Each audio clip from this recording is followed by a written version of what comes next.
Nous sommes dans la partie des galeries permanentes du Musée de l'Homme, c'est-à-dire une partie de ce qui va être visible au public. Dès le début des années 2000, on savait que le Musée de l'Homme allait être amputé de ses objets ethnographiques qui partaient au musée du Quai de Branly et au MUSEM.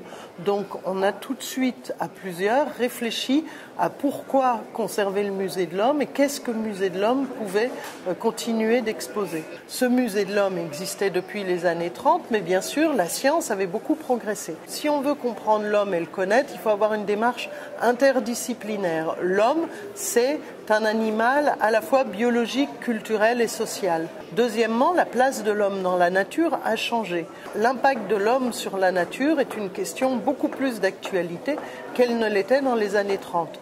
Donc c'est ça qui a présidé, c'est ces grands messages qui ont présidé au nouveau parcours du Musée de l'Homme. Ce que je veux apporter à travers cette visite, c'est qu'il y a une profonde unité de l'espèce humaine, mais qu'il y a aussi une diversité culturelle très forte. On n'est pas sur un message uniquement sociologique, toute la science va dans ce sens-là. Pour que le musée reste dans la course, en fait, on a plusieurs solutions. D'abord, il y a des messages qu'on présente qui sont des messages généraux.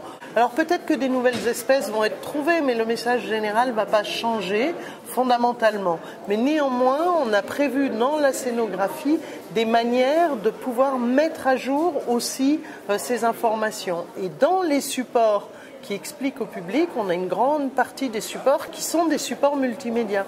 Donc ça, c'est très facile à actualiser. Et je souhaite vraiment que notre musée amène des éléments de réflexion aux différents humains qui vont venir visiter ce musée.